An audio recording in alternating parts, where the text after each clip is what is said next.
Raja Bela Diri mengguncang semesta Season 97. Santa Jinling tak kuasa menahan rasa tak percaya. Tidak seperti orang lain yang mungkin tidak menyadari betapa pentingnya hal ini, dia, sebagai Santa dari Sekte Donghuang, mengenal para jenius di bawah berbagai kekuatan lebih baik daripada siapapun. Bahkan para jenius yang dibina oleh 3 kekuatan super di wilayah Kabupaten Changfeng, cabang pembasmi iblis, Sekte Donghuang, dan Sekte Huangdao, baru mencapai tingkat pertama atau kedua alam bela diri sejati di usia 20-an. Barulah di usia 30-an mereka akan mencapai tingkat ketiga dan keempat alam bela diri sejati. Seseorang yang sedikit lebih berbakat mungkin dapat mencapai tingkat kelima. Meskipun perbedaan satu tingkat mungkin tampak kecil, setiap tingkat mewakili batas prospek masa depan seorang seniman bela diri. Mencapai lapisan ketujuh alam bela diri sejati di usia 20-an sungguh luar biasa. Fu Yunhe juga terkejut. Dia tidak tahu tentang usia Yang Chen yang sebenarnya. Sekarang dia tahu Yang Chen baru berusia sedikit di atas 20 tahun. Itu tidak mungkin. Apakah ini lelucon? Jika dia mencapai lapisan ketujuh alam bela diri sejati di usia 20-an, seberapa kuat prospek masa depan Yang Chen? Itu tidak mungkin. Jika anak bernama Yang ini benar-benar sehebat itu, Kaisar Bai Wei tidak akan memaksanya masuk ke sarang naga dan harimau seperti ini, dengan dalih untuk pelatihan. Siapa yang akan membiarkan seorang jenius seperti itu menjalani pelatihan seperti ini? Pasti ada unsur-unsur palsu di dalamnya. Fu Yunhe berpikir dalam hati dan segera memerintahkan orang-orang yang telah ia atur sebelumnya melalui transmisi suara. Memang, seperti yang Yang Chen duga, pikirannya memang seperti itu. Sekalipun dia tidak bisa menjatuhkan Yang Chen dari posisi pemimpin sekte, dia tetap harus membuat Yang Chen jijik. Dia sudah mengatur orang-orang di antara kerumunan, menunggu upacara pelantikan Yang Chen untuk membuat masalah baginya dan mempermalukannya. Akan lebih baik lagi jika Yang Chen memutuskan untuk mundur. Nanti, selidiki anak bernama Yang ini secara menyeluruh. Aku tidak percaya dia benar-benar baru berusia 20 tahun, kata Fu Yunhe melalui transmisi suara. Pada saat yang sama, seluruh tempat kejadian menjadi hening, saat semua orang menoleh untuk melihat respons Yang Chen selanjutnya. Bukan hal yang aneh jika seorang jenius muda menjadi pemimpin suatu pasukan, meskipun itu bukan praktik umum. Pendekatan ini sebenarnya merupakan promosi dini ke posisi protagonis, membuat orang lain tunduk padanya. Karena pihak lain pada akhirnya akan mencapai kesuksesan, tidak masalah apakah mereka menduduki posisi tersebut lebih awal atau lebih lambat. Namun, pencapaian Yang Chen tetap saja sangat mengejutkan. Mencapai lapisan ketujuh alam bela diri sejati di usia 20-an. Kau pasti bercanda. Bahkan putra Tuan Kota Kiao, yang berusia 20-an, baru berada di lapisan pertama alam bela diri sejati. Bahkan hal itu membuat Tuan Kota Kiao sangat senang sehingga ia pamer kemana-mana setiap hari. Bicara pelan-pelan. Jika Tuan Kota Kiao mendengarmu, kau akan mendapat masalah. Zhou Qing, melihat situasi tersebut, berbicara dengan lantang, saudara-saudara, apakah kalian keberatan? Pemimpin sekte kita masih muda dan menjanjikan, jadi mengapa dia tidak bisa memegang posisi pemimpin sekte? Wakil Ketua Sekte Zhou Qing, sebenarnya kami tidak peduli siapa yang menduduki posisi Ketua Sekte di gerbang Luosheng. Tapi ketika Anda mengatakan hal seperti ini, kami tidak menyukainya. Anda mengatakan bahwa Ketua Sekte Anda mencapai alam bela diri sejati tingkat ke-7 di usia 20-an. Hei, saya bisa saja mengatakan bahwa saya mencapai alam bela diri bumi ketika saya berusia 3 tahun. Hahaha. Ini sangat menarik. Orang-orang yang diatur oleh Fu Yunhe melangkah maju tepat waktu dan mulai mengejek Yang Chen dengan lantang. Benar sekali, Zhou Qing, pikirkan dulu sebelum bicara. Siapa yang akan percaya itu? Bisakah kau membuktikan usia pemimpin sektemu? Zhou Qing. Benar, Zhou Qing, apa yang bisa kau tawarkan untuk membuktikan usia pemimpin sektemu? Zhou Qing, mendengar kata-kata itu, merasa sedikit malu. Ia tanpa sengaja mengetahui usia Yang Chen, dan mengungkapkannya hari ini juga merupakan keputusan impulsifnya. Namun, ia sebenarnya tidak mengetahui keakuratan usia Yang Chen yang sebenarnya. Yah, Zhou Qing terjebak dalam dilema, tidak tahu harus berkata apa. Zhou Qing, sebenarnya membuktikan keaslian usia pemimpin sektemu itu mudah, asalkan kau menggunakan beberapa alat pengukur usia, bukankah itu akan mudah? Baik, pengukuran cepat saja sudah cukup untuk memperjelas semuanya. Kalian, Zhou Qing kini benar-benar terjebak dalam situasi sulit. Jika mereka tidak memperhitungkan usia Yang Chen, mereka mungkin akan berada di posisi yang lebih tinggi secara moral. Lagi pula, tidak ada hubungannya dengan mereka apakah Yang Chen menduduki posisi pemimpin sekte atau tidak. Tetapi kemudian, reputasi Yang Chen pasti akan hancur. Bagaimana dia bisa menghadapi orang-orang di masa depan dengan aib seperti itu hari ini? Jika ia memang mengukur usianya, ia sendiri tidak berani percaya bahwa usia sebenarnya Yang Chen hanya sedikit di atas 20 tahun. Ketika Zhou Qing tidak bisa berkata apa-apa, orang-orang Fu Yunhe menjadi semakin agresif, dan mereka mulai membuat keributan. Saudara-saudara, apakah ada di antara kalian yang memiliki alat pengukur usia? Kami ingin melihat di level mana pemimpin sekte yang ini sebenarnya. Saudara-saudara sekalian, apakah ada yang membawa alat pengukur usia? Mari kita pinjam. Sebenarnya, semua orang tidak keberatan membuat keributan dan bersenang-senang. Lagi pula, alat pengukur usia ini bukanlah barang yang berharga. Namun, hari ini, siapa yang menyangka akan membawanya? Bahkan orang-orang di bawah Fu Yunhe pun tidak terpikirkan. Untuk sesaat, tidak ada seorang pun yang bersedia meminjamkan alat musik, yang membuat Zhou Qing tersenyum. Namun, tepat ketika ia mulai merasa sedikit senang, Jinling Saintes tiba-tiba berbicara dari tidak jauh, aku memiliki sebuah harta karun. Harta karun ini disebut tongkat darah emas. Ini adalah harta karun roh surgawi misterius yang sangat biasa dan mengandung kekuatan khusus. Kekuatan ini merupakan campuran dari berbagai bahan dan, ketika bersentuhan dengan darah manusia, ia akan berubah menjadi darah emas yang merembes keluar dari tongkat itu. Santa perempuan, lalu apa hubungannya tongkat darah emas ini dengan mengukur usia? Tanya Qiao Chengzu dengan mulut terbuka lebar. Dia sebenarnya juga sangat penasaran dengan usia Yang Chen yang sebenarnya. Adapun apakah Yang Chen akan merasa malu atau tidak, itu bukanlah urusannya. Santa Jinling perlahan berkata, sangat sederhana. Tongkat darah emas saya sangat sensitif terhadap darah. Setelah menyatu dengan darah dalam tubuh manusia, tongkat ini dapat menentukan usia seseorang melalui darah mereka. Kemudian tongkat itu akan menggunakan darah untuk menampilkan usia orang yang diuji. Garis kecil darah emas mewakili 1 tahun, dan garis besar darah emas mewakili 100 tahun. Sains, harta karun ini sungguh luar biasa. Puji seseorang. Santa Jinling dengan tenang berkata, namun, jika aku akan meminjamkan harta ini, aku punya satu syarat. Aku ingin pergi ke tempat yang tidak berpenghuni bersama pemimpin sekte yang untuk melakukan pengujian. Apakah hasil akhirnya akan diungkapkan atau tidak sepenuhnya tergantung pada suasana hati pemimpin sekte yang. Jika dia ingin mengungkapkan hasilnya, maka aku tidak keberatan. Jika dia tidak mau, aku juga tidak akan memberitahu siapapun. Adapun kekuatan harta ini, aku yakin semua orang tidak perlu khawatir. Harta kecilku ini sangat akurat dalam mengukur usia. Mendengar ucapan Santa Jinling, semua orang mengerti maksudnya. Ia mengatakan bahwa ia ingin melakukan ujian sendirian dengan Yang Chen. Sebenarnya, ia hanya bersikap murah hati dan penuh perhatian, sambil berusaha menjaga martabat Yang Chen. Pendekatan seperti itu, tentu saja, tidak relevan bagi bawahan Fu Yunhe. Mereka hanya perlu mengipasi api dan mempermalukan Yang Chen. Mengapa mereka harus peduli dengan usia Yang Chen yang sebenarnya? Selama Yang Chen tidak berani mengumumkan usia sebenarnya secara terbuka setelah tes tersebut, mereka bisa memfitnah Yang Chen. Selama Santa bersedia meminjamkannya, kami tidak akan mengalami masalah. Tidak ada masalah dengan kondisi ini. Pemimpin sekte Yang, bagaimana menurut Anda? Apakah Anda ingin menerima ujian ini? Dalam sekejap, semua mata tertuju pada Yang Chen. Bab 962. Tuan Yang, Anda berhak sepenuhnya untuk memilih menolak. Hehe, kalau aku benar-benar menolak, itu akan sangat memalukan. Gadis suci Jinling sudah mempertimbangkan semuanya dengan sangat matang. Jika kau terlalu takut untuk mencoba, betapa munafiknya itu. Saat ini, menentukan usia berdasarkan penampilan sangatlah tidak akurat. Banyak orang menggunakan ramuan untuk mempertahankan penampilan awet muda mereka, itu cukup umum. Gadis suci Jinling juga penasaran. Justru karena rasa ingin tahunya itulah dia memilih untuk meminjam tongkat darah emas. Adapun usia Yang Chen yang sebenarnya, dia tidak tahu, tetapi dari sudut pandang orang yang tidak terlibat, dia sudah berusaha sebaik mungkin untuk membantu Yang Chen menyelamatkan muka. Jika dia masih berani menolak, dia akan kehilangan dukungan semua orang, dan itu tidak ada hubungannya dengan dirinya. Lagi pula, dia tidak berkewajiban untuk mempertimbangkan sepenuhnya situasi Yang Chen. Saat itu, menghadapi pertanyaan semua orang, Yang Chen tersenyum dan tiba-tiba merasa bahwa situasinya menjadi menarik. Dia melirik Fu Yunhe dan dapat mengetahui bahwa ini pasti berhubungan dengan Fu Yunhe.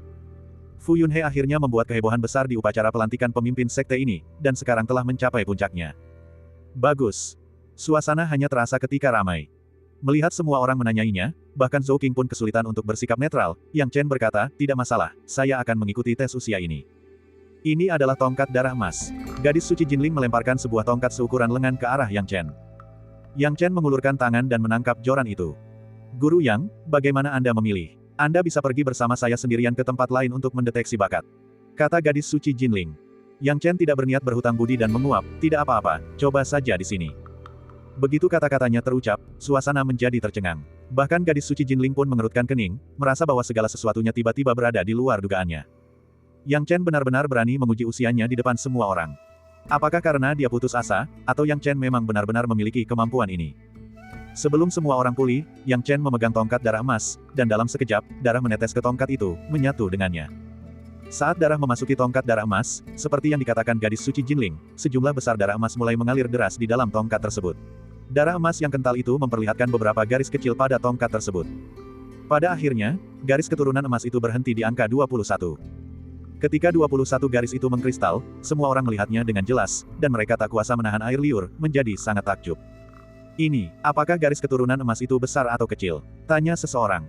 Kau bodoh. Garis kecil mewakili 1 tahun, garis besar mewakili 100 tahun. 21 garis keturunan mewakili 2100 tahun. Bisakah seseorang di alam bela diri sejati tingkat 7 hidup selama itu? Idiot. Petik 2.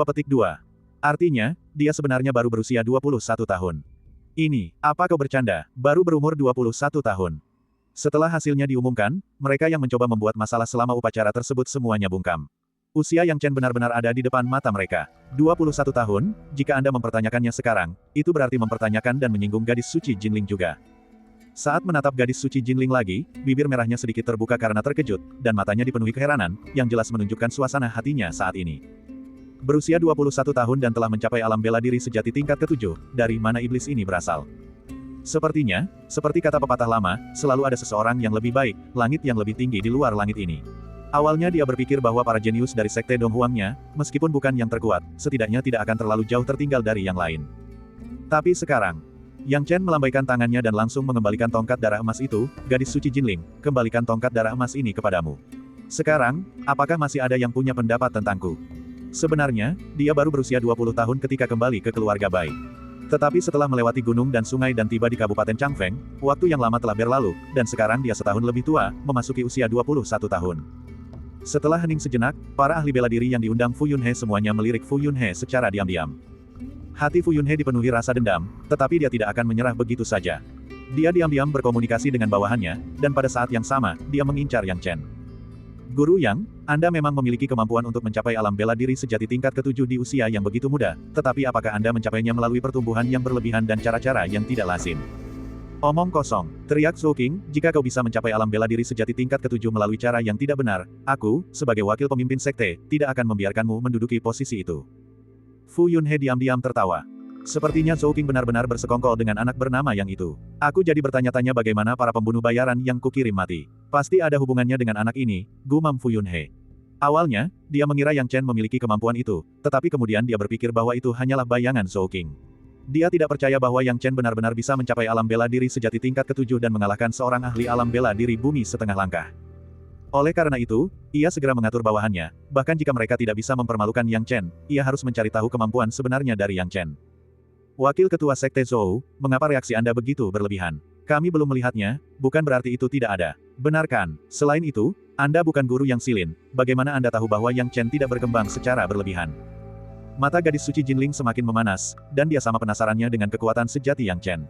Jika Yang Chen benar-benar memiliki fondasi yang kuat, itu berarti dia memang memiliki kemampuan dan mengandalkan kemampuan sejatinya untuk mencapai alam bela diri sejati tingkat ke-7. Jika fondasi Yang Chen tidak kuat, atau bahkan tidak ada sama sekali, itu berarti Yang Chen meningkatkan kekuatannya dengan pertumbuhan yang berlebihan. Dalam hal itu, Yang Chen tidak akan dianggap luar biasa. Namun, meskipun kali ini dia penasaran, dia tidak berbicara, karena dia adalah gadis suci Jinling, dan tidak pantas baginya untuk terlibat dalam hal-hal sepele ini berkali-kali. Jika tidak ada yang menyebutkan masalah-masalah ini, tidak akan ada yang memikirkannya hari ini. Namun, karena hal itu telah disebutkan, meskipun mereka ingin mengabaikannya, hal itu tidak dapat lagi diabaikan.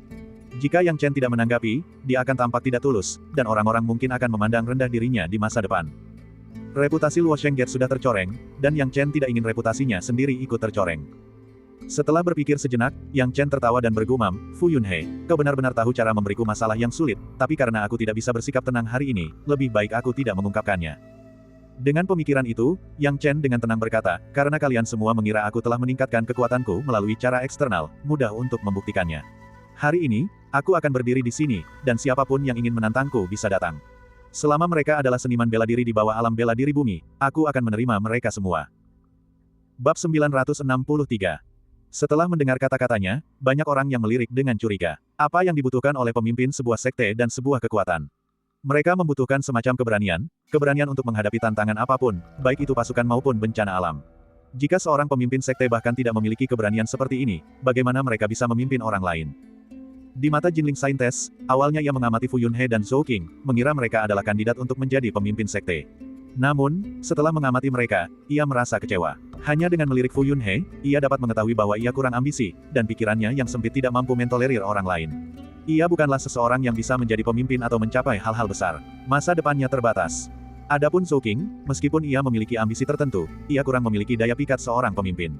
Orang seperti itu ditakdirkan hanya untuk menaklukkan sedikit orang dan tidak lebih dari itu. Dibandingkan dengan pemimpin sekte Donghuang mereka, keduanya jauh tertinggal. Tapi apa hubungannya semua ini dengannya? Urusan Luo Shengmen tidak ada hubungannya dengan dirinya, dan dia tidak tertarik pada hal itu. Namun, ketika dia merasa tidak tertarik, Yang Chen muncul. Setiap kata dan tindakannya membuat dia semakin penasaran dengan pemuda di hadapannya. Dari Yang Chen, dia melihat keberanian yang sama seperti yang dimiliki pemimpin sektenya, bayangan yang dipenuhi dengan pesona seorang komandan. Kau mau menantangku? Tidak masalah, aku terima. Ayo, lawan aku. Yang Chen dengan tenang berkata, jika tidak ada yang kuat di antara kalian, aku bisa memperluas tantangan ini. Siapapun yang berpartisipasi dalam upacara peresmian Luo Sengmen kita hari ini dapat menantangku. Asalkan kalian adalah pendekar alam bela diri bumi dan dapat mengalahkanku, itu akan membuktikan bahwa aku adalah pemimpin yang tidak kompeten. Karena dia akan menjadi tokoh terkenal, sebaiknya dia tetap terkenal hingga akhir hayatnya, agar semua orang di Hurichane City mengingatnya. Begitu kata-kata Yang Chen terucap, seluruh tempat kejadian menjadi gempar. Anak ini terlalu sombong. Dia menerima tantangan dari semua pendekar alam bela diri bumi, bukankah itu berarti dia bahkan tidak menganggap rendah pendekar alam bela diri bumi tingkat setengah langkah? Kekuatan apa yang dia miliki? Alam bela diri sejati tingkat 7, dan dia berani bersikap sombong seperti itu. Siapa yang akan menaklukkan kesombongan anak ini? Benar sekali, dia terlalu sombong. Tanpa sedikit merendahkan dirinya, dia tidak akan belajar apa arti kerendahan hati yang sesungguhnya. Para bawahan Fu Yunhe mulai mengipasi api, dan karena mereka tidak memiliki tokoh yang menonjol di pihak mereka, mereka memutuskan untuk mengalihkan perhatian semua orang ke seluruh kejadian tersebut. Fu Yunhe melihat ini dan diam-diam tertawa, sekarang dia ingin melihat bagaimana Yang Chen akan menangani situasi ini. Apa yang sedang dilakukan Yang Chen? Menantang semua orang. Apakah dia tidak tahu pepatah, selalu ada orang yang lebih baik di luar sana? Santa Jinling juga mulai merasa kecewa pada Yang Chen. Di matanya, Yang Chen yang dulunya penuh keberanian, kini nadanya telah berubah, dan ia menjadi arogan dan sombong. Lagi pula, jika ia tidak memiliki kekuatan, bukankah ia akan mempermalukan dirinya sendiri?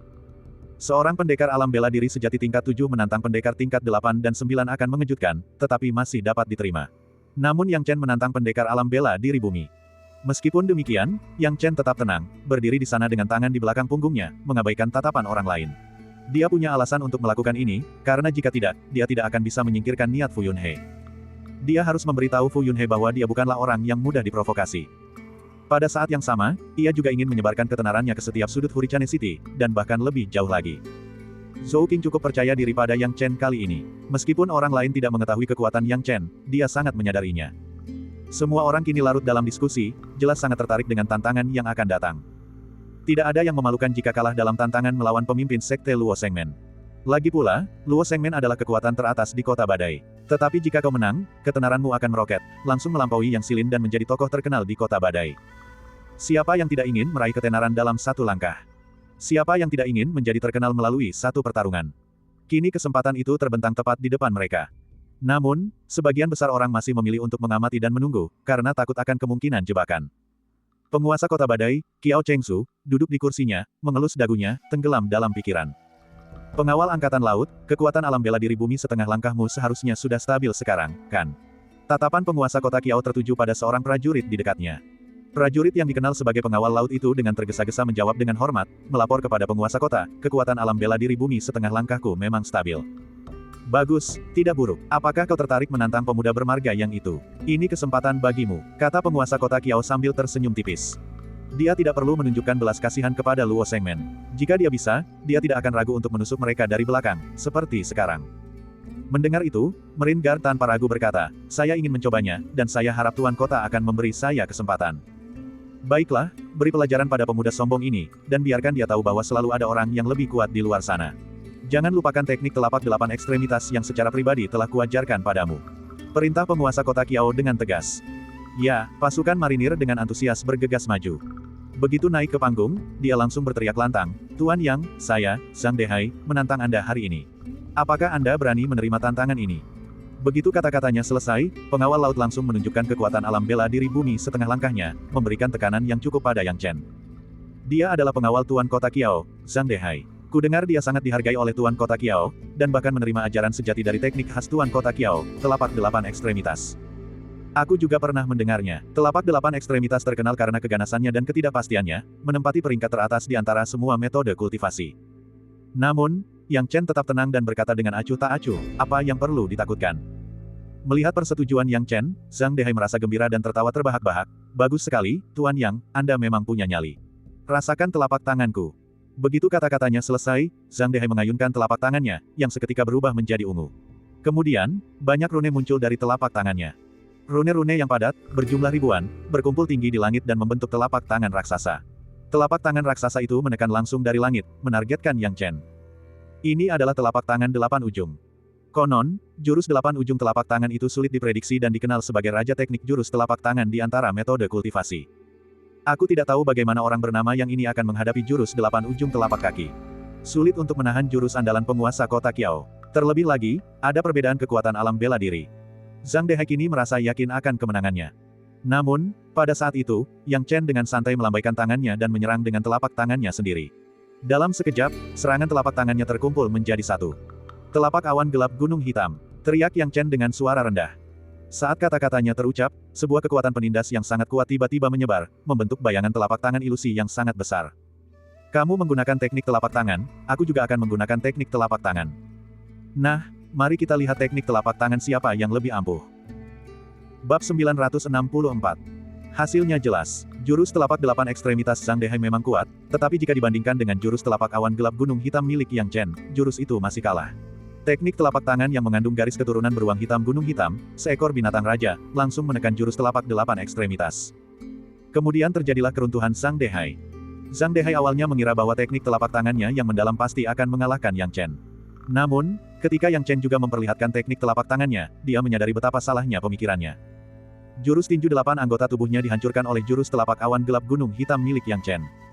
Intinya adalah kekuatan telapak awan gelap gunung hitam tidak menunjukkan tanda-tanda berkurang, dan bayangan besar telapak tangan virtual itu menghantamnya dengan ganas. Tidak bagus, Zhang Dehai bereaksi dan ingin melarikan diri. Namun, saat ia terpikir untuk melarikan diri, semuanya sudah terlambat. Zhang Dehai memuntahkan darah dan mundur dengan langkah besar. Ketika para penonton melihat pemandangan ini, mereka semua terkejut, dan ekspresi Qiao Chengzu berubah drastis, tidak percaya dengan pemandangan di hadapannya. Teknik telapak tangannya yang dibanggakan hancur meskipun kekuatan bela dirinya satu tingkat lebih tinggi. Zhang Dehai dengan cepat dikalahkan, dan Yang Chen memanfaatkan kesempatan itu. Ketika Zhang Dehai tiba-tiba mundur, dia menyerang dengan pukulan telapak tangan lainnya. Setelah itu, suara gemuruh dan kilat menyebar dengan cepat, menunjukkan keahlian Yang Chen dalam jurus petir. Jelas masih agak sulit bagi satu jurus telapak awan gelap gunung hitam untuk mengalahkan seorang pendekar alam bela diri bumi, jadi Yang Chen menambahkan jurus petir lainnya. Hal ini membuat Zhang Dehai yang terluka, yang awalnya berencana untuk bangkit dan bertarung lagi, langsung mengurungkan niatnya setelah berhadapan langsung dengan jurus petir. Setelah melihat Zhang Dehai lagi, terlihat bahwa tubuhnya telah hangus terbakar, dan dia telah pingsan, tanpa kekuatan tersisa untuk melanjutkan pertempuran. Pemandangan itu membuat semua orang yang menyaksikan kejadian tersebut terkejut, terutama Fu Yunhe, yang berdiri terbewilderet, tidak percaya dengan semua yang telah terjadi di hadapannya. Sebagai tanggapan atas kemenangan Yang Chen atas seorang pendekar alam bela diri bumi, dia mungkin bisa menerima bantuan dari harta Suantian. Tetapi kenyataan bahwa seorang pendekar alam bela diri bumi begitu mudah dikalahkan adalah sesuatu yang tidak bisa dia terima. Sekalipun mereka memiliki kekuatan bela diri yang sama, mengalahkan lawan tidak akan semudah itu. Terlebih lagi, kekuatan Yang Chen jauh lebih rendah. Semua orang terkejut, dan mereka yang awalnya ingin menantang Yang Chen untuk meraih ketenaran tetapi mengeluh bahwa Zhang Dehai telah merebut perhatian mereka, kini merasa lega karena mereka tidak memilih untuk maju dan bertarung. Seandainya mereka benar-benar memilih untuk menjadi yang pertama maju dan melawan Yang Chen, nasib mereka saat ini mungkin akan sama dengan Zhang Dehai. Pada awalnya, banyak orang tidak terlalu peduli apakah Yang Chen mampu mengalahkan lawannya, tetapi sekarang mereka tidak bisa mengabaikannya meskipun mereka menginginkannya. Kekuatan yang ditunjukkan oleh Yang Chen terlalu mencengangkan. Di antara mereka yang takjub juga terdapat gadis suci Jinling. Mata gadis suci Jinling tertuju pada Yang Chen. Awalnya, ia berencana mencari informasi tentang Kaisar Bai Wei di dalam Luo Shengmen. Namun, ia benar-benar terpikat oleh pria bernama Yang Chen ini. Dari awal hingga sekarang, ia sangat terkesan oleh Yang Chen. Pada usia 21 tahun, ia mencapai tingkat ketujuh alam bela diri sejati, memiliki kekuatan luar biasa dan bakat yang menakjubkan. Terlebih lagi, fondasi Yang Chen kokoh dan mantap. Jika tidak, bagaimana mungkin seseorang dengan tingkat ketujuh alam bela diri sejati dapat dengan mudah mengalahkan lawan hanya berdasarkan metode kultivasinya? Jika dia mengandalkan harta Suantian, itu bisa dimengerti, tetapi Yang Chen sepenuhnya mengandalkan metode kultivasinya. Memang ada orang-orang jenius di dunia ini. Kata-kata para leluhur tidak menipu generasi selanjutnya. Selalu ada orang yang lebih baik dari diri kita sendiri, dan ada langit di luar langit. Aku selalu berpikir bahwa bakat-bakat Sekte Donghuang adalah yang terbaik, tetapi sekarang aku menyadari bahwa aku hanyalah seekor katak di dalam sumur. Gadis suci Jinling menghela napas dan mulai berpikir sambil mengerutkan alisnya. Apapun yang terjadi, dia harus berteman dengan si jenius ini sekarang setelah bertemu dengannya hari ini. Lagi pula, jika Anda melewatkan sebuah kesempatan, kesempatan itu mungkin tidak akan pernah datang lagi. Yang Chen kini telah mengalahkan Zhang Dehai dengan kekuatan petir, dan pada saat yang sama, ia telah mengatasi semua keraguan orang-orang. Ia berbicara dengan sungguh-sungguh, semuanya, siapa lagi yang ingin menantangku? Jika ada, masih ada banyak waktu. Kata-kataku tetap berlaku, aku akan menerima semua penantang. Namun, lain kali, aku mungkin tidak akan begitu murah hati. Tuan Kota Qiao, Anda tidak perlu khawatir tentang biaya pengobatan. Zhou Qing mengantar Zhang Dehai yang tidak sadarkan diri pergi sambil tersenyum tipis. Qiao Chengzu sudah marah dan frustrasi, tetapi dia harus menahannya. Lagi pula, orang yang menantang orang lain dan memicu kemarahan itu adalah Zhang Dehai, bukan Qiao Chengzu mengertakkan giginya dan berkata, tentu saja tidak, biaya pengobatan untuk penyembuhan bukanlah apa-apa bagi kediaman Tuan Kota kita. Terima kasih atas pengertian Anda, Tuan Kota Qiao. Senyum Zhou Qing terasa menyegarkan seperti angin musim semi, karena ia dapat melihat bakat dan kekuatan luar biasa dari Yang Chen, yang berarti ia telah membuat pilihan yang sangat tepat. Setelah percakapan berakhir, Zhou Qing, yang mewakili Yang Chen, mengamati kerumunan dan bertanya, apakah ada orang lain yang ingin menantang pemimpin sekte kita? Keheningan total. Hanya satu pertempuran saja sudah cukup untuk menaklukkan semua orang dan membuat mereka tidak lagi berniat menantang Yang Chen. Bercanda saja, latar belakang Zhang Dehai berasal dari istana Tuan Kota, dan kekuatannya sudah mewakili kekuatan yang dahsyat di alam bela diri setengah langkah bumi. Setelah dikalahkan dengan mudah, siapa lagi yang berani menantang Yang Chen? Melihat tidak ada orang lain yang berbicara, Zhou Qing akhirnya tersenyum dan berkata, kalau begitu, mari kita mulai upacara pelantikan pemimpin sekte. Keluarkan prasasti para pemimpin sekte Luo Shengmen kita yang berturut-turut. Begitu suaranya mereda, orang-orang di bawah bergegas menyibukkan diri. Selanjutnya, upacara pelantikan Yang Chen secara resmi dimulai. Upacara tersebut cukup panjang, berlangsung sekitar 1 hari 1 malam. Dengan Zhou Qing sebagai pemimpin upacara dan Yang Chen sebagai peserta, upacara tersebut terasa sangat penting. Tidak heran upacara itu begitu panjang, selama upacara pelantikan memiliki cukup waktu, orang-orang dapat mengingat lebih dalam siapa pemimpin sekte Luo Shengmen saat ini. Tentu saja, saat ini, mungkin tidak ada seorang pun di kota badai yang tidak mengenal Yang Chen. Yang Chen menjadi terkenal hanya dalam satu pertempuran, dan hal pertama yang terlintas di benak semua orang ketika menyebut Luo Shengmen adalah wajah muda dan menjanjikan. Jadi, setelah sehari semalam, upacara pelantikan pemimpin sekte Luo Shengmen pun berakhir. Banyak orang memilih untuk menginap di Luo Shengmen sebagai tamu, berharap dapat bertemu dan berteman dengan Yang Chen. Namun, Yang Chen tetap menjaga jarak dan menolak semua orang yang mencoba berteman dengannya, menyerahkan penanganan hal tersebut kepada Zhou Qing. Sekitar 5 hari kemudian, Zhou Qing akhirnya berhasil mengusir orang-orang yang terkejut dengan penampilan Yang Chen dan ingin berteman dengannya. Beberapa orang bisa diusir. Namun, sebagian orang tidak mampu melakukannya. Zhou Qing datang ke kediaman Yang Chen dengan senyum getir. Alasannya adalah seseorang juga menginap di Luo Shengmen, dan sudah beberapa hari. Orang ini bukanlah seseorang yang bisa ia singkirkan begitu saja. Bab 965. Pengunjung yang tidak diinginkan itu tak lain adalah Jinling, gadis suci. Apa status gadis suci Jinling? Mewakili sekte Donghuang, hanya dengan sepatah kata darinya, Zhou Qing akan mati 100 kali lipat. Dia tidak mungkin menolak seseorang seperti dia. Yang paling penting adalah gadis suci Jinling bersikeras untuk bertemu Yang Chen secara khusus, dan dia tidak akan pergi tanpa menemuinya. Karena tidak punya pilihan lain, Zhou Qing datang ke kediaman Yang Chen untuk meminta audiensi dengannya. Yang Chen menyadari bahwa Zhou Qing sedang menunggu di luar, dan dia segera membuka pintu. Dia berkata, Zhou Qing, bagaimana kabarnya? Apakah semua tamu yang menginap sudah diurus? Pada titik ini, Yang Chen mau tak mau merasa agak bersalah. Lagi pula, dia tidak pandai menangani urusan sosial seperti ini. Mengurus upacara inisiasi 1 hari 1 malam saja sudah membuatnya lelah. Jika dia harus bertukar basa-basi dengan para tamu selama 4 atau 5 hari lagi, dia takut akan menjadi gila. Jadi, dia mempercayakan masalah ini kepada Zhou Qing, yang sudah lama terbiasa dengan hal-hal seperti itu dan menerima tugas tersebut dengan sukarela. Saat itu, beberapa hari telah berlalu, dan semuanya seharusnya sudah berakhir. Zhou Qing tak kuasa menahan tawa, pemimpin sekte, saya sudah mengirim sebagian besar dari mereka pergi, tetapi masih ada 1 orang yang tersisa. Orang ini, saya tidak cukup mampu untuk mengirimnya pergi, dan saya juga tidak berani melakukannya. Apa maksudmu? Tanya Yang Chen penasaran, siapa orang yang membuatmu begitu takut? Dia adalah gadis suci Jinling. Zhou Qing langsung menjawab. Apa, gadis suci Jinling? Apakah dia, gadis suci terhormat dari sekte Donghuang, kecanduan tinggal di gerbang Luo Sheng kita? Atau, apakah dia berencana untuk secara terang-terangan menyelidiki barang-barang peninggalan Kaisar Bai Wei? Yang Chen tak kuasa menahan rasa ingin tahunya. Status Jinling sebagai gadis suci seharusnya tidak membuatnya bersikap begitu lancang, setidaknya itulah yang dia pikirkan. Pemimpin sekte, tebakanmu salah kali ini. Gadis suci Jinling tidak menginginkan barang-barang yang ditinggalkan Kaisar Agung di gerbang Luo Sheng kita, tetapi dia ingin bertemu denganmu. Dia meminta untuk bertemu denganmu secara langsung. Kata Zhou Qing sambil tertawa tak berdaya. Apa? Yang Chen sangat terkejut, kau tidak bercanda, kan? Gadis suci Jinling ingin bertemu denganku. Mengapa dia ingin bertemu denganku? Aku belum pernah bertemu dengannya sebelumnya. Zhou Qing dengan canggung berkata, pemimpin sekte, saya tidak yakin. Tapi menurut saya, sebaiknya kita menemuinya. Lagi pula, gadis suci Jinling berasal dari sekte Donghuang. Sebaiknya kita menghindari konflik jika memungkinkan. Selain itu, dia secara eksplisit meminta untuk bertemu dengan Anda. Akan tidak pantas jika menolak. Yang Chen mengangguk. Tidak bertemu orang lain tidak akan terlalu menjadi masalah, karena statusnya telah berubah, dan dia sekarang adalah pemimpin sekte gerbang Luo Sheng, bukan seseorang yang bisa ditemui semua orang. Namun, gadis suci sekte Donghuang membawa makna yang berbeda. Kau benar, sebaiknya kita tidak mengabaikan gadis suci sekte Donghuang. Yang Chen menghela napas tak berdaya. Dia bukanlah tipe orang yang peduli dengan status, tetapi dalam keadaan seperti ini, lebih baik menghindari masalah yang tidak perlu. Maka, Yang Chen pun menuju ke aula besar gerbang Luosheng. Gadis suci Jinling memiliki status yang berbeda, sehingga ia menerima perlakuan terbaik yang hanya diberikan kepada tamu-tamu paling terhormat. Gerbang Luosheng mengerahkan segala upaya untuk menghiburnya. Zhou Qing tidak hanya merawat gadis suci Jinling, tetapi Fu Yunhe juga. Fu Yunhe terus berusaha merayunya, melontarkan pujian tanpa henti dengan harapan dapat menjalin hubungan dengan gadis suci Jinling. Sayangnya bagi Fu Yunhe, orang seperti gadis suci Jinling tidak akan kekurangan orang yang akan menyanjungnya. Dia sudah sering bertemu orang seperti Fu Yunhe sebelumnya. Karena itu, seberapapun Fu Yunhe berusaha mengambil hati, sikap gadis suci Jinling tetap tidak berubah.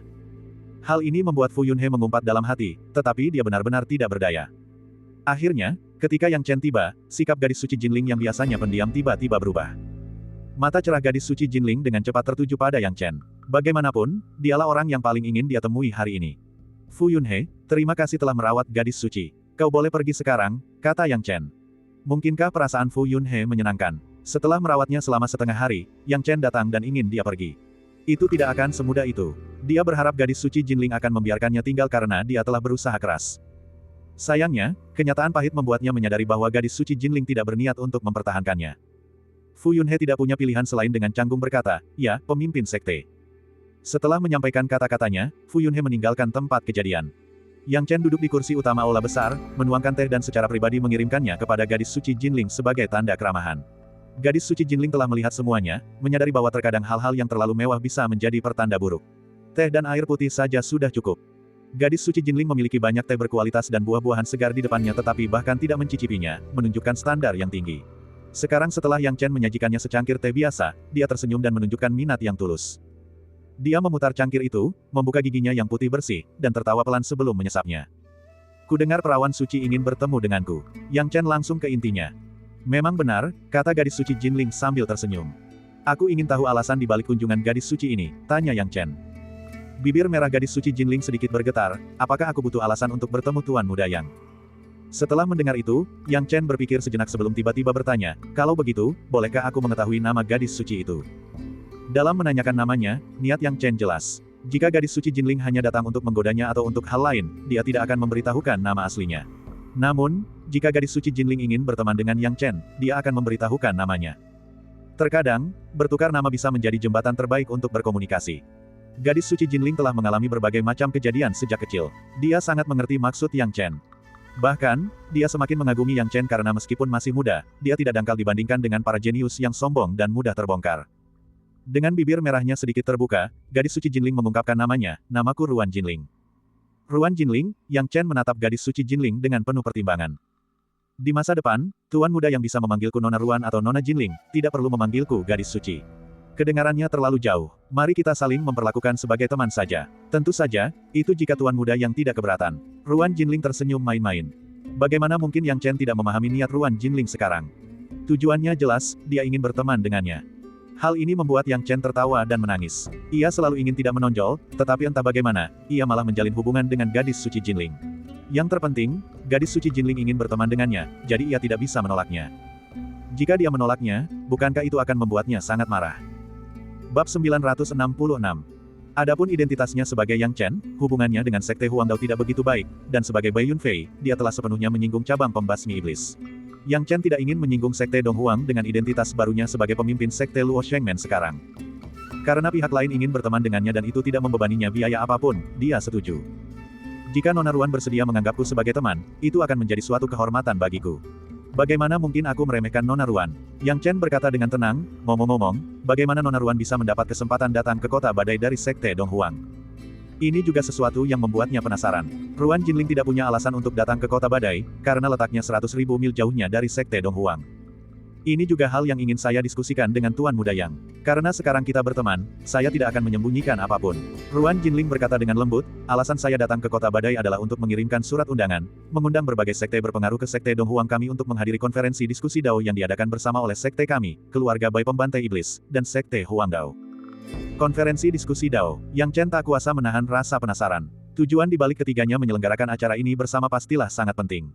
Saya telah melakukan perjalanan dari Sekte Donghuang bersama para tetua sekte dan telah mengirimkan banyak undangan. Saya tidak dapat menjelaskan lebih lanjut tentang detail konferensi diskusi Dao. Namun, karena ini adalah konferensi diskusi Dao, pasti akan ada konflik, tetapi yang terpenting adalah mengundang berbagai faksi untuk membahas satu masalah. Kata Ruan Jinling. Oh, ada apa? Tanya Yang Chen. Ruan Jinling mengerutkan alisnya dan berbisik, ini tentang klan iblis terlarang. Ekspresi Yang Chen sedikit berubah, tetapi dia segera menenangkan diri dan tampak acuh tak acuh begitu.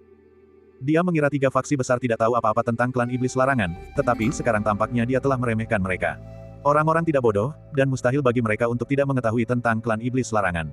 Sama seperti sekarang, ketiga faksi tersebut sudah bekerja sama dan mengundang pasukan dari seluruh dunia untuk membahas masalah ini.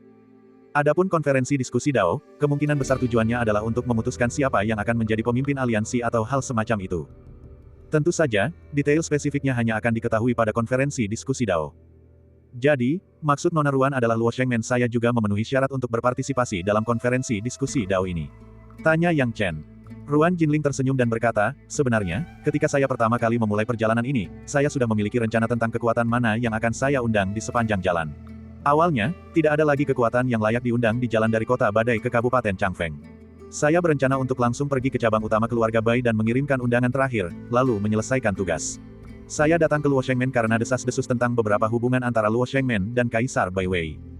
Tujuan awalnya cukup sederhana, jika Kaisar Bai Wei meninggalkan informasi kontak di Luo Shengmen, dia dapat memberitahu Bai Wei dari jarak jauh tanpa harus melakukan perjalanan sejauh itu. Namun kini tampaknya ia telah terlalu banyak berpikir. Sepertinya tidak ada peninggalan apapun dari Kaisar Bai Wei di Luo Shengmen. Saya khawatir saya akan mengecewakan Nona Ruan. Kaisar Bai Wei sudah cukup lama tidak terlibat dengan Luo Shengmen, kata Yang Chen jujur. Aku tidak kecewa, karena aku bertemu Tuan Muda Yang. Sejujurnya, jika bukan karena Tuan Muda Yang, mungkin aku tidak akan tertarik pada Luo Shengmen sama sekali. Kuharap kau tidak akan menyalahkanku. Ruan Jinling mengedipkan mata besarnya dengan main-main. Yang Chen tak kuasa menahan senyum, bagaimana mungkin aku menyalahkan Nona Ruan. Senang mendengarnya. Ini surat undangannya. Dalam 5 bulan, Sekte Donghuang kita dan 2 faksi besar lainnya akan secara resmi menjadi tuan rumah konferensi diskusi Dao. Saya harap Tuan Muda yang dapat membawa orang-orang dari Luo Shengmen ke Sekte Donghuang kita tepat waktu. Saya juga berharap kekuatan Tuan Muda yang dapat mencapai tingkat yang lebih tinggi. Ruan Jinling menyerahkan surat undangan yang telah disiapkan kepada Yang Chen. Melihat itu, Yang Chen ragu sejenak sebelum menerimanya. Awalnya, dia tidak ingin menerima undangan untuk berpartisipasi dalam konferensi diskusi Dao karena masalah klan iblis terlarang terlalu besar, dan kekuatan Luo Shengmen terlalu lemah. Dia memperkirakan bahwa bahkan jika mereka berpartisipasi dalam konferensi diskusi Dao, mereka tetap akan menjadi umpan meriam. Jika tidak, apa gunanya konferensi diskusi Dao? Bukankah itu hanya untuk memecah belah yang kuat dan yang lemah? Orang-orang yang kuat akan menduduki posisi kepemimpinan seperti pemimpin aliansi, sementara orang-orang yang lemah akan langsung menjadi umpan meriam. Mustahil untuk mencapai keseimbangan. Namun, itu bukan kesalahan gadis suci Jinling karena Luo Shengmen bahkan tidak memiliki kualifikasi untuk menjadi umpan meriam sejak awal. Namun pada akhirnya, Yang Chen berubah pikiran. Pertama, mereka juga manusia, jadi masuk akal bagi mereka untuk berpartisipasi dalam hal-hal yang berkaitan dengan klan iblis terlarang. Selain itu, karena Luo Shengmen saat ini sedang kacau, berpartisipasi dalam konferensi diskusi Dao mungkin akan membawa perubahan pada keberuntungan sekte tersebut. Kedua, saudara-saudara beruang hitam Heishan sangat menginginkan klan iblis terlarang. Maka, Yang Chen dengan senang hati menerima undangan tersebut, dan berkata, tentu saja, saya akan berada di Sekte Donghuang sesuai jadwal dalam 5 bulan. Saya harap saya akan memiliki kesempatan untuk bertemu Nona Ruan lagi saat itu. Ruan Jinling berbicara pelan, kalau begitu, saya pamit dulu. Ruan Jinling sangat ramah dan benar-benar menganggap Yang Chen sebagai teman. Namun, mereka tetap hanya berteman, keduanya sangat sopan, hanya membahas urusan resmi dan tidak menyebutkan hal lain. Setelah mengatakan itu, Yang Chen mengantar Ruan Jinling keluar dari Luo Shengmen. Setelah Ruan Jinling meninggalkan Luo Shengmen, Zhou Qing menghampiri Yang Chen dan bertanya, pemimpin sekte, apa yang Nona Ruan katakan kepada Anda? Yang Chen secara garis besar menceritakan kepada Zhou Qing tentang konferensi diskusi Dao. Zhou Qing membelalakan matanya, apa? Klan iblis terlarang, 3 kekuatan besar mengirimkan undangan. Sepertinya peristiwa ini bukan hal sepele. Di masa lalu, 3 fraksi besar jarang bekerja sama dalam arti sebenarnya, dan mereka semua bertindak secara independen. Oh, Yang Chen mengangkat alisnya. Mendengar perkataan Zhou Qing, ia memperoleh informasi berharga lainnya. Tampaknya situasinya benar-benar tidak sepele. Mungkinkah klan iblis terlarang akan menunjukkan taring ganas mereka di hadapan klan binatang iblis? Pemimpin sekte, apakah kita ingin berpartisipasi dalam konferensi diskusi Dao? Saya khawatir kita akan berakhir sebagai umpan meriam. Haruskah kita pergi atau tidak? Tanya Zhou Qing. Yang Chen berkata perlahan, lebih baik menjadi umpan meriam daripada melihat 3 fraksi besar jatuh dan diinjak-injak. Lagi pula, dengan kondisi Luo Shengmen saat ini, membiarkan para bangsawan berpangkat tinggi itu berperan sebagai umpan meriam bukanlah hal yang buruk, bukan? Pemimpin sekte, saya tidak keberatan. Zhou Qing teringat wajah-wajah orang-orang di bawah pimpinan Fu Yunhe, dan tiba-tiba merasa menjadi umpan meriam bukanlah sesuatu yang tidak dapat diterima. Yang Chen berkata dengan tenang, masih ada waktu 5 bulan lagi untuk persiapan. Sebelum itu, saya harus menyelesaikan beberapa hal lain. Apakah ketua sekte punya rencana? Tanya Zhou Qing dengan penasaran. Dia sepenuhnya mendukung Yang Chen. Yang Chen mengusap alisnya, aku sedang berpikir untuk menembus menara uji coba sekarang. Aku penasaran dengan kekuatan kota utama angin panjang. Bab 967. Memikirkan konferensi diskusi Dao, Yang Chen tahu tanpa berpikir bahwa semakin kuat kekuatannya, semakin menguntungkan baginya untuk berpartisipasi. Dan sekarang, cara terbaik untuk meningkatkan kekuatannya adalah menara uji coba. Namun, dia tidak memahami situasi di Kabupaten Changfeng, yang memiliki 3 kekuatan utama, cabang pembasmi iblis, Sekte Donghuang, dan Sekte Huangdao. Tetapi tidak ada yang tahu kekuatan dan kelemahan kekuatan di kota utama Longwin. Secara historis, hanya pasukan utama kota yang memiliki akses ke menara pengadilan, yang merupakan aturan yang ditetapkan oleh keluarga kerajaan untuk memperkuat posisi mereka. Mendengar pertanyaan Yang Chen, Zhou Qing berpikir sejenak dan berkata, Ketua Sekte, kota utama Longwin mungkin tidak kuat, tetapi di belakang mereka terdapat kekuatan luar biasa dari Sekte Huangdao. Jelas tidak mungkin untuk memasuki kota utama Longwin secara paksa dan meminjam menara uji coba dari mereka. Oh, lalu apa yang harus kita lakukan? Tanya Yang Chen dengan bingung. Pemimpin sekte, jika Anda benar-benar ingin menerobos menara uji coba, pasti ada caranya. Menara uji coba di kota utama Longwin sebenarnya terbuka untuk umum, tetapi syarat untuk meminjamnya cukup tinggi, kata Zhou Qing. Yang Chen bertanya, ada apa sebenarnya? Berapa harga yang harus kita bayar untuk memasuki menara uji coba? Yah, kekuatan terkenal mungkin dikenakan harga lebih rendah. Tapi untuk kekuatan kecil seperti kita, kurasa biaya masuk sekali saja setidaknya 1000 batu spiritual tingkat atas, atau bahkan lebih. Zhou Qing menghela napas pahit, tampaknya telah menderita kerugian di tangan menara uji coba. Yang Chen membelalakan matanya karena terkejut, kenapa kota utama Longwin tidak merampok orang secara terang-terangan saja?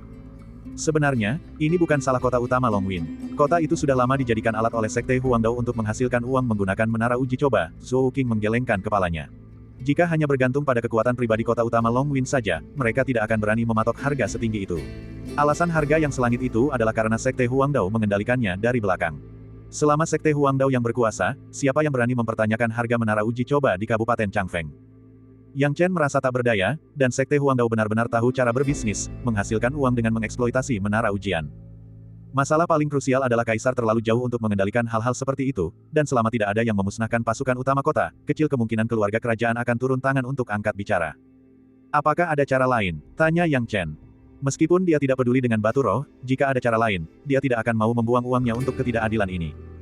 Satu-satunya pilihan lain adalah pergi ke kabupaten lain, tetapi bahkan jika kita pergi ke kabupaten lain, mungkin tidak akan berjalan mulus. Selain itu, pasti akan memakan waktu lama, setidaknya 2 atau 3 bulan bolak-balik, kata Zhou Qing sambil merendahkan suaranya. Intinya, jika kita pergi sekarang dan terlalu jauh, Fu Yunhe pasti tidak akan tinggal di dalam sekte ini. Mendengar itu, Yang Chen mengusap alisnya, benar, kalau begitu, kita hanya bisa pergi ke kota utama Longwin dan menelan kekalahan ini begitu saja. Tidak ada yang bisa kita lakukan sekarang, kata Zhou Qing. Kapan pemimpin sekte berencana pergi? 1 bulan kemudian, selama bulan ini, kami harus meminta Anda untuk mengawasi Fu Yunhe dengan cermat. Dia tidak boleh mudah menyerah, dan masih banyak kekuatan yang berada di tangannya, jadi kita tidak boleh lengah, kata Yang Chen. Pemimpin sekte, saya mengerti, tanya Zhou Qing. Bagaimana dengan pemimpin sekte selama bulan ini? Aku akan menembus ke lapisan ke-8 alam bela diri sejati, kata Yang Chen, lalu langsung memasuki halaman, aku akan melakukan kultivasi tertutup selama bulan ini. Mendengar kata-kata Yang Chen, wajah Zhou Qing tiba-tiba berubah. Yang Chen ternyata akan memasuki tingkat 8 alam bela diri sejati. Ini sungguh luar biasa. Kekuatannya saat ini di tingkat ke-7 alam bela diri sejati sudah cukup untuk membuat orang takjub, tetapi sekarang, Yang Chen akan melompat dan menembus ke tingkat ke-8 alam bela diri sejati. Memang, Yang Chen sudah merasa bahwa kekuatannya telah mencapai titik jenuh dan menunjukkan tanda-tanda akan menembus batas. Hal itu terjadi begitu cepat karena meditasi hariannya yang dikombinasikan dengan kultivasi eliksir. Di setiap tahap, ia akan meracik banyak eliksir yang membantu meningkatkan kekuatannya. Eliksir ini tidak dimaksudkan untuk secara langsung meningkatkan kekuatannya, melainkan untuk membantunya secara bertahap. Tentu saja, dia juga memiliki cadangan eliksir yang secara langsung meningkatkan kekuatannya. Sebagai contoh, pil Yuan He Liu Yun, yang dapat meningkatkan kekuatan alam bela diri sejati secara mutlak sebanyak 1 tingkat. Selama kultivasi tertutup ini, aku akan mencapai lapisan ke-8 alam bela diri sejati terlebih dahulu, lalu menggunakan pil Yuan He Liu Yun untuk meningkatkan kekuatanku 1 lapisan tanpa syarat, dan memasuki lapisan ke-9 alam bela diri sejati, pikir Yang Chen dalam hati. Dia sudah mempersiapkan diri untuk ini sejak lama. Yang Chen dengan cepat memasuki kondisi tertutup. Butuh hampir sebulan hingga keadaan tertutup itu berakhir. Seperti yang diperkirakan Yang Chen, dia menghabiskan total lebih dari 20 hari untuk berhasil memasuki lapisan ke-8 alam bela diri sejati. Segera setelah itu, Yang Chen mengkonsolidasikan kekuatannya dan memurnikan pil Yuan He Liu Yun untuk menyerang lapisan ke-9 alam bela diri sejati. Dengan bantuan Pilyuan Helyuyun, kekuatan Yang Chen meningkat pesat, dan dia mencapai lapisan ke-9 alam bela diri sejati dengan kekuatan penuh. Seperti yang telah dipikirkan Yang Chen sebelumnya, ia awalnya berencana untuk mencapai alam bela diri setengah langkah bumi dan kemudian menantang menara ujian. Itu akan menjadi waktu yang paling sempurna dan tepat untuk melakukannya. Namun, ia tidak punya waktu untuk itu sekarang. Kekuatan alam bela diri sejati lapisan ke-9 ku kini telah sepenuhnya stabil, dan sekarang saatnya menuju menara ujian, gumam Yang Chen. Pada hari-hari berikutnya, Yang Chen sekali lagi mengadakan pertemuan sekte dan memanggil anggota tingkat tinggi dari gerbang Luosheng untuk hadir. Saat ini, di aula besar gerbang Luosheng, banyak anggota tingkat tinggi gerbang Luosheng berkumpul, termasuk Zhou Qing, Fu Yunhe, dan bawahan mereka. Salam kepada pemimpin sekte. Selamat datang pemimpin sekte keluar dari pengasingan. Fu Yunhe memperhatikan perubahan kekuatan bela diri Yang Chen dan merasakan badai berkobar di hatinya. Dengan kekuatannya, tidak sulit baginya untuk menilai bahwa kultivasi bela diri Yang Chen sebenarnya telah meningkat sekali lagi. Apakah anak ini berlatih dengan minum air? Bagaimana bisa dia berkembang begitu cepat? Fu Yunhe menggertakkan giginya, tak mampu menyangkal bakat Yang Chen. Belum lama ini, Yang Chen masih berada di lapisan ke-7 alam bela diri sejati, tetapi sekarang dia telah mencapai lapisan ke-9. Sungguh luar biasa. Yang Chen dengan tenang mengamati ruangan dan berkata dingin, Tetua Zhu, Tetua Lu, dan Tetua Wu, mengapa mereka belum datang? Fu Yunhe sedikit tersentak ketika mendengar ini, karena ketiga orang itu adalah bawahannya. Dia juga tidak tahu mengapa mereka tidak datang, dan awalnya mengira itu bukan masalah besar, karena semua orang cenderung malas selama pertemuan sekte. Sama seperti saat Yang Chen mengadakan pertemuan sekte sebelumnya, banyak orang yang tidak hadir, tetapi Yang Chen sama sekali tidak mempermasalahkannya. Tapi kali ini, Yang Chen perlahan berkata, apakah ada yang tahu alasannya? Jika tidak ada yang tahu, maka kita sebaiknya langsung menghukum ketiga orang ini. Di hadapan pertemuan sekte sepenting ini, mereka tidak berani datang. Apakah mereka tidak menghormati saya sebagai pemimpin sekte? Nah, Ketua sekte, mungkin mereka ada urusan lain yang harus diurus, Fu Yunhe memaksakan diri untuk berkata. Ada hal lain, Zhou Qing, kau suruh seseorang untuk memeriksanya, kata Yang Chen dengan malas. Bab 968. Mendengar perkataan Yang Chen, ekspresi Fu Yunhe langsung menjadi canggung. Apa yang sebenarnya ingin dilakukan Yang Chen?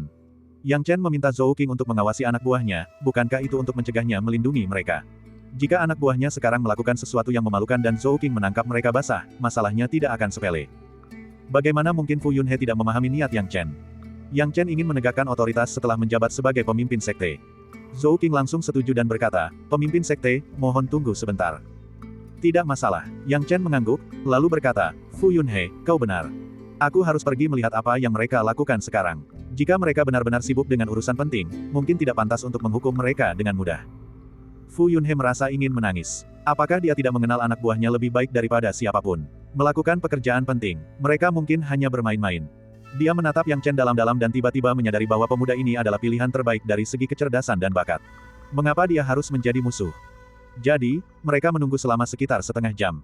Efisiensi Zhou Qing cukup tinggi. Setengah jam kemudian, Tetua Zhu, Lu, dan Wu dibawa oleh Zhou Qing. Namun, ketika mereka datang, pakaian ketiga tetua itu berantakan, tubuh mereka setengah tertutup, dan ada beberapa wanita bertubuh seksi di samping mereka. Wanita-wanita ini semuanya tampak menggoda, dengan pipi merah merona, jelas baru saja mengalami pertemuan intim. Melihat ini, Yang Chen mencibir. Dia tahu bahwa ketiga orang ini tidak melakukan hal baik apapun, dan seperti yang diharapkan. Sekte, pemimpin sekte, ketika ketiga tetua tiba, mereka merasa malu. Mereka pertama-tama menatap Fu Yunhe dan melihat bahwa Fu Yunhe sama sekali tidak menatap mereka, barulah kemudian mereka memusatkan perhatian pada Yang Chen. Yang Chen, tanpa bermaksud bersikap rasional, berkata dengan dingin, Zhou Qing, apa yang sedang dilakukan ketiga orang ini? Bukannya menghadiri rapat yang saya perintahkan, apakah mereka sedang melakukan sesuatu yang penting? Mereka tidak melakukan apapun selain berfoya-foya di siang hari, dan aku memergoki mereka basah kuyup. Berkirim pesan mesum dengan 6 gadis, Tetua Zhu, Tetua Lu, Tetua Wu, kalian bertiga benar-benar menikmati diri kalian sendiri. Zhou Qing berkata dengan ekspresi canggung. Suasana di gerbang Luosheng telah tercemari oleh orang-orang ini. Dia sudah lama ingin memperbaikinya, tetapi karena gerbang Luosheng begitu terpecah belah, sulit baginya untuk mengubah apapun sendirian. Di luar dugaan, ketiga orang ini malah menjadi lebih arogan, terang-terangan mengabaikan Yang Chen dan bertindak seolah-olah mereka berada di atas hukum. Yang Chen memandang ketiga tetua itu dan mendapati bahwa mereka bertiga menundukkan kepala, tidak berani menatap langsung kepadanya. Yang Chen berkata dengan suara dingin, apakah Anda memiliki argumen yang bagus, para tetua? Saat aku memergoki mereka basah, mereka bahkan tidak sempat mengenakan pakaian dengan benar. Pembelaan macam apa yang bisa mereka miliki? Kata Zhou Qing dengan nada menghina. Mendengar itu, Yang Chen dengan tenang berkata, kalau begitu, tuduhannya sudah jelas, dan kalian semua akan dijatuhi hukuman mati. Apa? Hukuman mati? Semua orang di tempat kejadian terkejut. Baik ketiga tetua, Fu Yunhe, maupun Zhou Qing, semuanya terkejut. Zhou Qing takjub dengan ketegasan Yang Chen, yang berani mengeksekusi ketiga orang itu begitu saja. Perlu diingat bahwa ketiga orang itu memang bawahan kepercayaan Fu Yunhe. Apa? Tidak dengar dengan jelas. Kurasa aku tidak perlu mengulangi kata-kata, hukuman mati, untuk kedua kalinya, kata Yang Chen dingin. Melihat ketiga tetua itu melakukan hal-hal seperti itu di siang hari dan tidak menghormati perintahnya, ia merasa perlu untuk menertibkan gerbang Luosheng. Meskipun memperbaiki gerbang Luosheng agak merepotkan, hal itu tidak membahayakannya. Semakin lama gerbang Luosheng tidak terkendali, semakin banyak masalah yang akan dihadapinya. Keuntungan apa yang dia miliki sekarang? Keuntungannya adalah posisinya sebagai pemimpin sekte.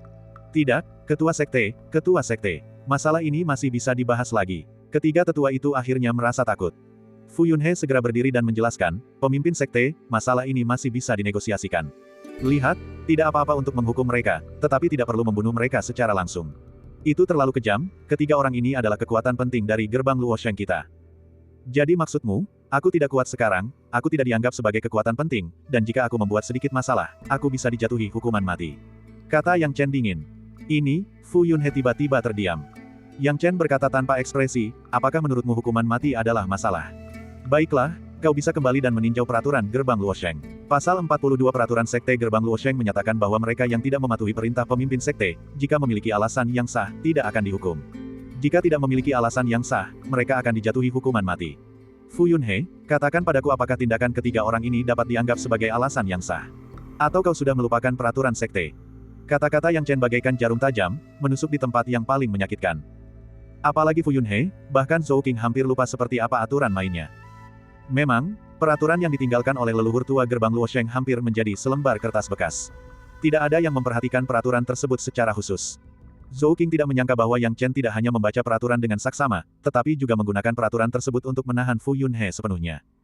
Fu Yunhe tidak tahu lagi harus berkata apa. Dia tidak punya apa-apa untuk dikatakan. Jika dia terus berbicara, itu sama saja dengan membuat tuduhan tanpa dasar, dan dia akan menggali lubang untuk dirinya sendiri. Mungkin dia akan jatuh ke dalam lubang itu besok.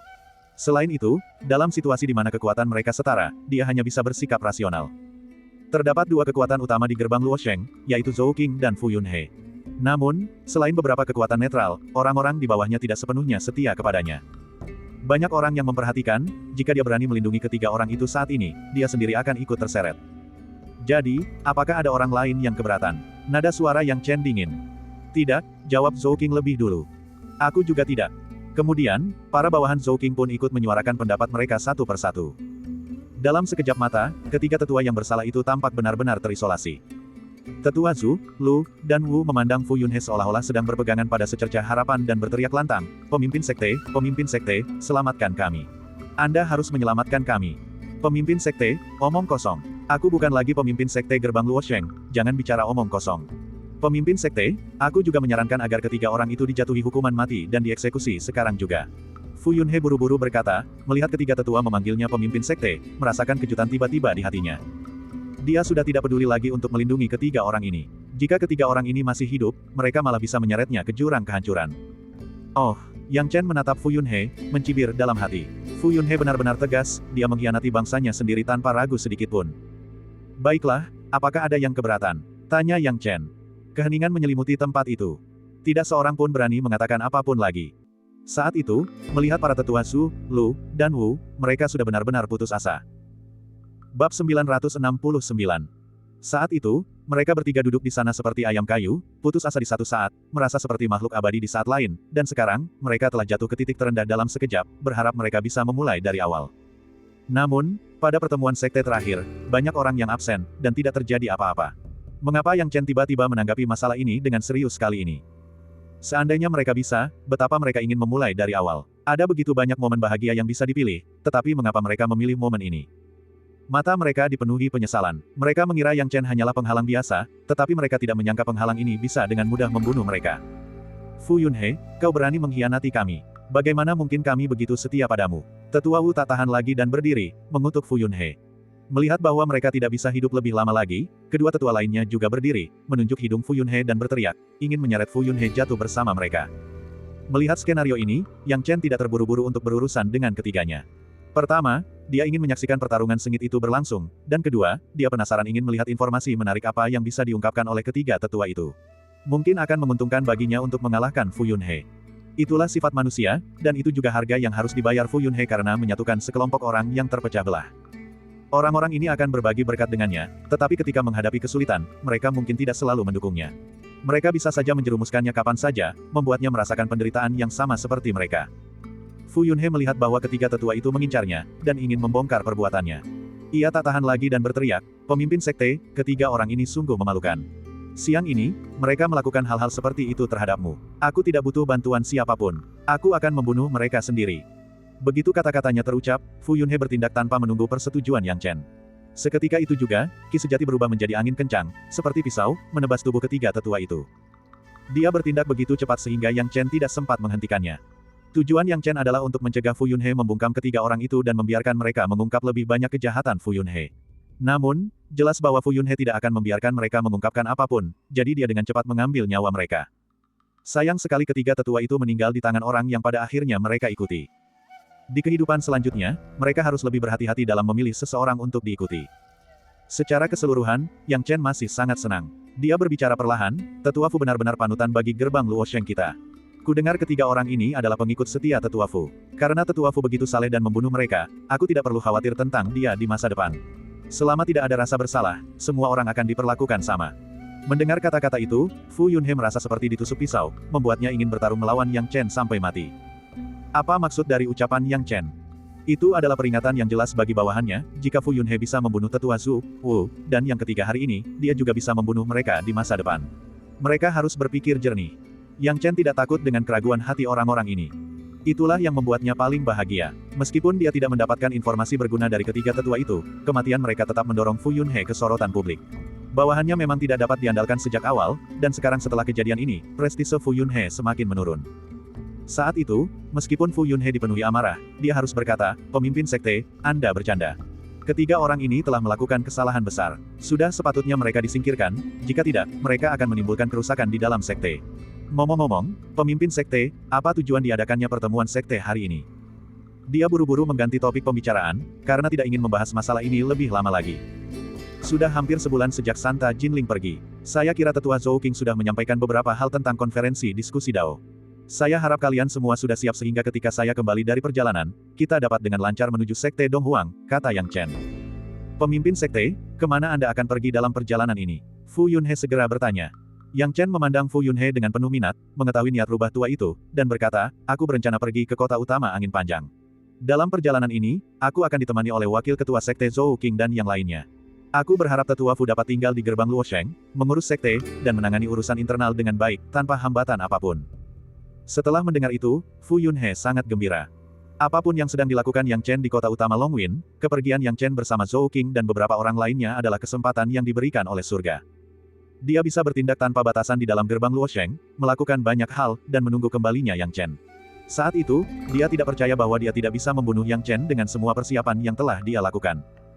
Yang Chen sedang menggali kuburnya sendiri. Dia benar-benar menganggap Fu Yunhe seperti buah kesemek lunak yang mudah diperas. "Tetua Fu, Anda tampak sangat bahagia," kata Yang Chen sambil tersenyum tipis. Jantung Fu Yunhe berdebar kencang, khawatir Yang Chen telah menemukan sesuatu. Ia segera berubah serius, "Pemimpin sekte, Anda bercanda. Saya hanya senang Anda mempercayakan tugas penting ini kepada saya. Ini menunjukkan bahwa Anda masih sangat menghargai saya. Benarkah? Kalau begitu, Tetua Fu, Anda harus menyelesaikan misi yang saya percayakan kepada Anda," kata Yang Chen. Bagaimana mungkin dia tidak mengetahui pikiran Fu Yunhe? Namun, karena dia berani pergi, dia tentu saja tidak akan takut dengan hal-hal ini. "Baiklah, aku akan berangkat besok. Tetua Fu, bersiaplah," kata Yang Chen sambil meninggalkan tempat kejadian. Seperti yang dikatakannya, siang hari berikutnya, Yang Chen dan Zhou Qing, bersama dengan para bawahan dekat mereka, meninggalkan gerbang Luosheng. Mereka tidak punya pilihan selain melakukannya. Lagi pula, dia tidak bisa meninggalkan bawahan Zhou Qing di gerbang Luosheng. Itu akan menempatkan mereka langsung dalam bahaya. "Pemimpin sekte, apakah kita benar-benar pergi seperti ini? Tidakkah Anda takut Fu Yunhe akan memasang jebakan di sekte untuk menyerang kita saat kita kembali?" Zhou Qing berkata dengan cemas, "Fu Yunhe itu licik dan hianat. Sangat mungkin dia akan melakukan hal seperti itu." "Ya, ketua sekte, bagaimana mungkin kita tidak waspada terhadap orang ini?" "Jangan khawatir, aku punya rencana," kata Yang Chen sambil tersenyum tipis. Bagaimana mungkin dia tidak memikirkan hal-hal ini? Setelah mengatakan itu, dia mulai berkomunikasi dengan Yun Lu di kedalaman ruang sungai mengalir 8 ujung. "Senior Yun Lu, apakah Anda yakin tidak masalah mengendalikan semut suci tanpa menggunakan jiwa Anda?" tanya Yang Chen dengan penasaran.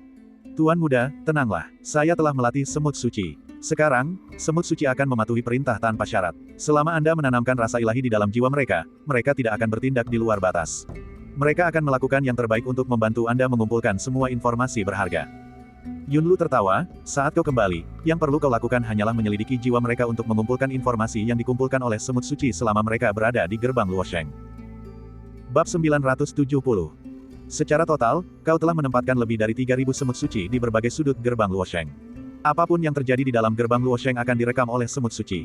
Upaya Fu Yunhe untuk diam-diam merencanakan sesuatu melawanmu hanyalah khayalan belaka, kata Yunlu dengan ramah. Dengan jaminan ini, saya bisa tenang, jawab Yang Chen.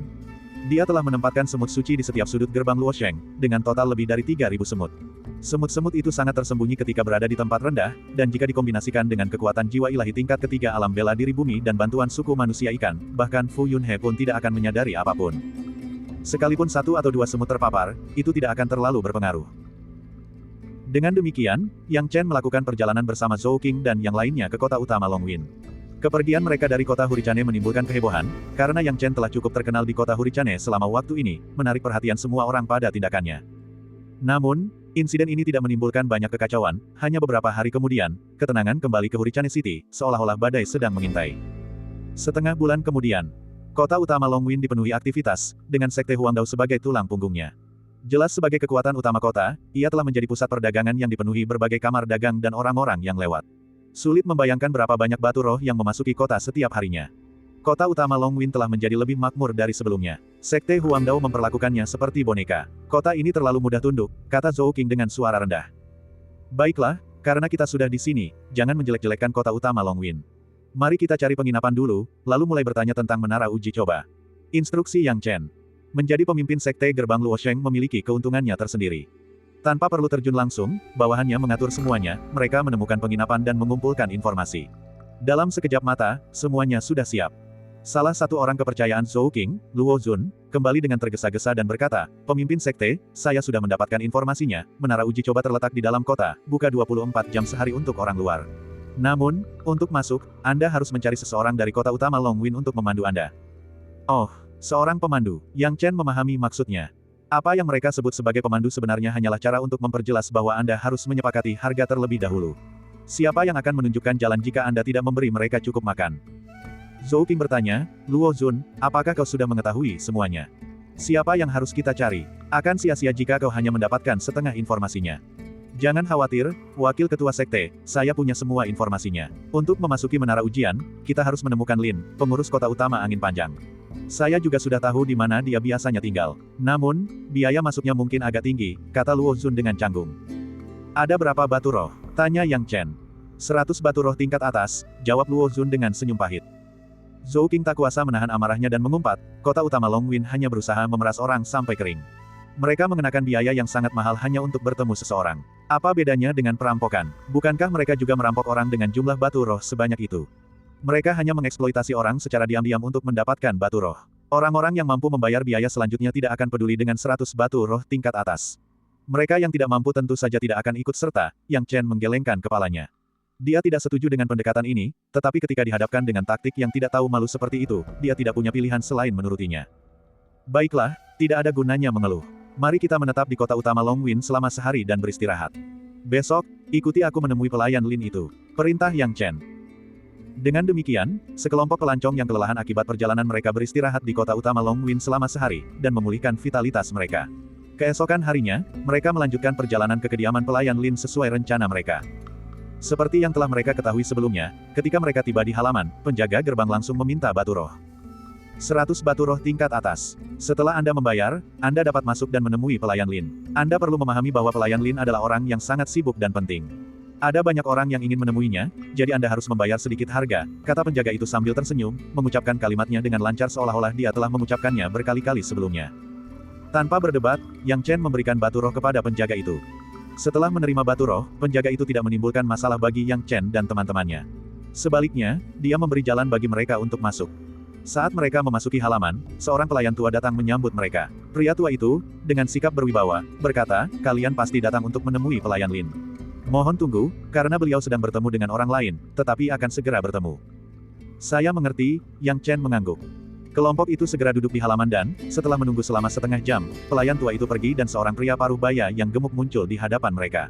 Saat pria itu berjalan, dagingnya bergoyang-goyang. Wajahnya memerah karena puas, jelas baru saja melakukan hubungan seksual, sangat berbeda dengan laporan pelayan tua yang mengatakan bahwa dia sedang berada di pertemuan lain.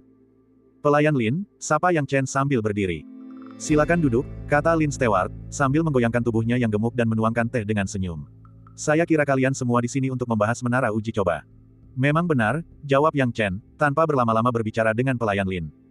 Sambil mengusap dagunya dengan lembut, Lin Stewart berkata, kalau begitu, bolehkah saya bertanya apa latar belakang kalian semua? Apakah kalian punya referensi? Yang Chen mengerti maksudnya, dan seperti yang dikatakan Zhou Qing, pelayan Lin akan mengevaluasi apakah mereka mudah ditindas. Jika mereka mudah menjadi sasaran, dia akan mengenakan biaya lebih, jika tidak, dia tidak akan terlalu agresif dengan batu roh. Setelah berpikir sejenak, Yang Chen menjawab, kami berasal dari sekte Luo Sengmen di kota Badai. Oh, Luo Sengmen, pelayan Lin mengusap alisnya sebelum tertawa terbahak-bahak. Suatu kehormatan bertemu dengan Anda. Saya tidak akan bertele-tele lagi. Karena biaya pembukaan menara uji coba sangat tinggi, Anda masing-masing perlu membayar 1.500 batu roh tingkat atas jika ingin masuk. Apa, Zhou Qing tak bisa menahan diri lagi, membanting meja dengan marah. Sepertinya Anda tidak begitu puas dengan harganya. Tanya Lin Stewart sambil menyeringai. Jika tidak, Anda selalu bisa pergi. Saya, Lin, tidak pernah memaksa siapapun. Zhou Qing dipenuhi amarah, merasa bahwa mereka telah ditipu secara terang-terangan. Namun, Yang Chen tetap tenang dan melambaikan tangannya, baiklah, 1.500 batu roh tingkat atas. Karena kekurangajaran orang itu tadi, aku jadi tidak senang. Aku berubah pikiran, 2.000 batu roh tingkat atas, Lin Stewart menguap. Jika kau tidak bisa menerimanya, pergilah saja. Dengan kata lain, aku menindasmu hanya karena aku bisa. Apa yang bisa kamu lakukan? Mendengar itu, Yang Chen terkekeh. Dia berbicara dengan tenang, tanpa sedikit pun amarah, baiklah, 2.000 batu roh saja.